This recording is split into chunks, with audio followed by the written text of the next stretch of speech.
Welcome to my review of Bill and Ted's Excellent Adventure on the Game Boy.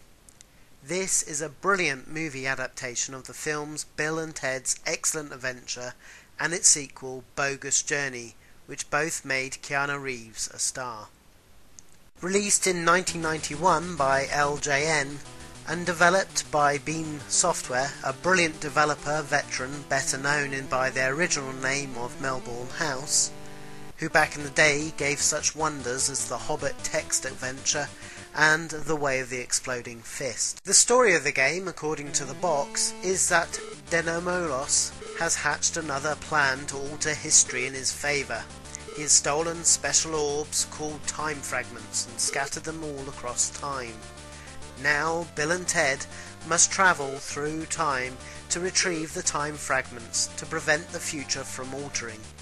But it won't be easy for the San Dimas duo, as Denomolos has the aid of the evil robot Bill and Ted, plus he has brainwashed Death and some historical figures to stop them along the way. What we have here is a completely overlooked classic that I only picked up after reading the great Retro Gamers article about it.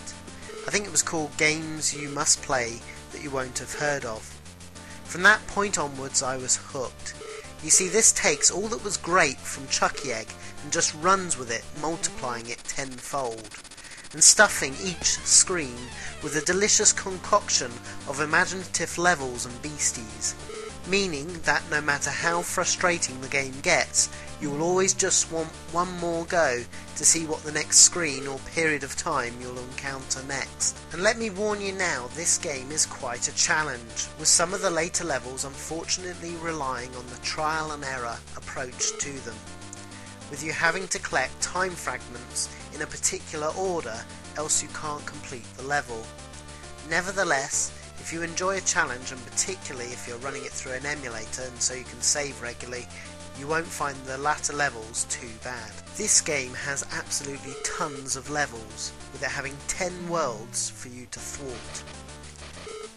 You start in Austria 1805, and then you're whistled off to the following worlds: Wild West, Greece, Medieval England, Prehistoric Times, the Shopping Mall, and then you go into the Abyss, or Hell, followed by Paradise, the School, and finally the music concert itself. Basically, the different periods don't offer anything different apart from a few different enemies to encounter. But as mentioned before, as each level is always offering something new and different to the last, this doesn't really matter, and you won't find it at all repetitive. There's also quite a puzzle element to some of the later levels, with certain power-ups that must only be used at the right time to complete that particular level. These are welcome additions, which means you're not only frantically jumping around the level, but also having to think about your next step. The power-ups are quite varied as well, ranging from temporary invulnerability, one super jump, or a shield to push your enemies off the level. As well as the enemies themselves, you also have to keep an eye out for the timer constantly ticking down. The time is perfectly set, with you always feeling the pressure but never feeling that you haven't been given enough time to complete that particular level. Other things worth noting is that the game also has some gambling element, with one power-up that will either give you an extra life or kill you depending on when you collect it. You will additionally get extra lives after you've collected a certain number of time fragments.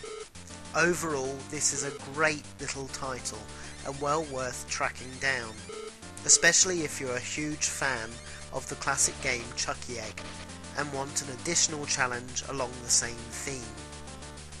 It's not a perfect game by any means, but as you can often pick this up for little more than the cost of a pint of beer on eBay, then I sincerely suggest that you seek out this game and give it a try. It's well worth the effort.